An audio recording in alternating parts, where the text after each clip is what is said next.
ഓസ്ട്രേലിയയിലെ ഭീകരാക്രമണത്തിൽ അന്വേഷണം പുരോഗമിക്കുന്നു. വിഷയത്തിൽ സർക്കാരിനെതിരെ പ്രതിപക്ഷ പ്രതിഷേധം ശക്തമാണ്. ഓസ്ട്രേലിയയിലെ യഹൂദ വിഭാഗവും കടുത്ത അതൃപ്തിയിലാണ്. ആക്രമണം നടത്തിയത് ഇന്ത്യക്കാരനെന്ന് പോലീസ് കണ്ടെത്തിയിരുന്നു.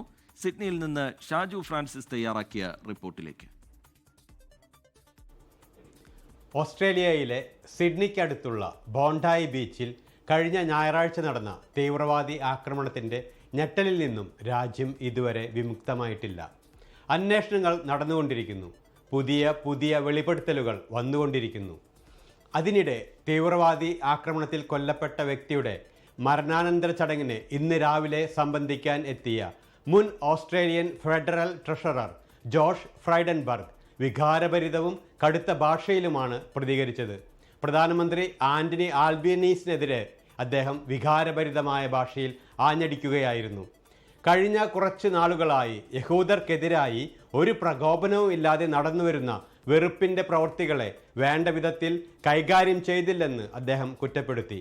കഴിഞ്ഞ 125 വർഷങ്ങളായി യഹൂദ ജനത ഓസ്ട്രേലിയ എന്ന രാജ്യത്തിന് ശാസ്ത്ര, സാങ്കേതിക, സ്പോർട്സ് തുടങ്ങിയ വിവിധ മേഖലകളിൽ നൽകിയ വിലപ്പെട്ട സംഭാവനകളെ അദ്ദേഹം അനുസ്മരിച്ചു. അതിന് പ്രതിഫലം എന്നോണം ആണ് ഇപ്പോൾ നിഷ്കളങ്കരായ യഹൂദർക്കെതിരെ ഇത്തരം കുറ്റകൃത്യങ്ങൾ വർദ്ധിച്ചു വരുന്നതെന്ന് അദ്ദേഹം പരിതപിച്ചു. രാജ്യത്ത് വെറുപ്പിൻ്റെ പ്രഭാഷണങ്ങൾ നിരോധിക്കുക, തീവ്രവാദ സംഘടനകളെ നിരോധിക്കുക എന്നീ 2 കാര്യങ്ങൾ പ്രധാനമന്ത്രി അടിയന്തരമായി നടപ്പാക്കണമെന്ന് അദ്ദേഹം ആവശ്യപ്പെട്ടു. അതേസമയം ഇസ്രായേൽ പ്രധാനമന്ത്രിയും ഓസ്ട്രേലിയൻ പ്രധാനമന്ത്രിയെ നിഷ്ക്രിയനെന്ന് ആരോപിച്ചിരുന്നു. രാജ്യം ഒറ്റക്കെട്ടായി നിൽക്കേണ്ട സമയമാണ് ഇത് എന്നായിരുന്നു പ്രധാനമന്ത്രി ആൽബനീസിൻ്റെ പ്രതികരണം. അതിനിടെ കഴിഞ്ഞ നവംബറിൽ ഓസ്ട്രേലിയ ഇറാനിലെ ഇസ്ലാമിക് റവല്യൂഷണറി ഗാർഡ് കോർപ്സിനെ തീവ്രവാദ പട്ടികയിൽ ഉൾപ്പെടുത്തിയിരുന്നു.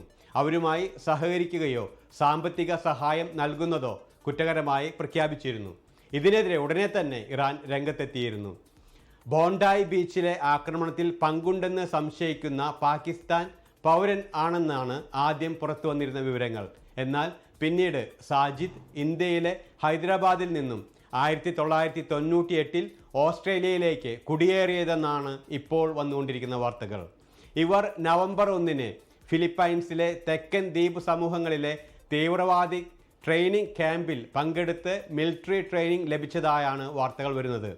ഇവർ അന്ന് യാത്ര ചെയ്യാൻ ഇന്ത്യൻ പാസ്പോർട്ട് ആണ് ഉപയോഗിച്ചിരുന്നതെന്ന് ഫിലിപ്പൈൻസ് അധികൃതർ വെളിപ്പെടുത്തി.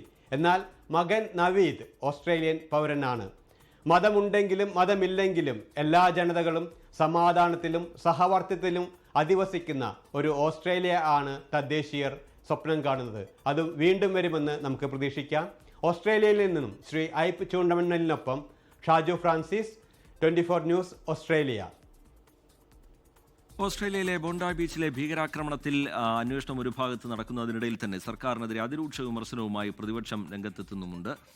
24ന്റെ പ്രതിനിധി, സിഡ്നിയിലെ 24ന്റെ പ്രതിനിധി ഷാജു ഫ്രാൻസിസ് തയ്യാറാക്കിയ റിപ്പോർട്ടാണ് ഇപ്പോൾ പ്രേക്ഷകർ കണ്ടത്. ലോകത്തെവിടെയായാലും ഏത് സമയത്തും 24 വാർത്തകളും ഓഗ്മെന്റഡ് റിയാലിറ്റി പാക്കേജുകളും എക്സ്പ്ലെയിനറുകളും വിശദമായി കാണാൻ ഞങ്ങളുടെ യൂട്യൂബ് ചാനൽ നിങ്ങൾക്ക് സബ്സ്ക്രൈബ് ചെയ്യാം.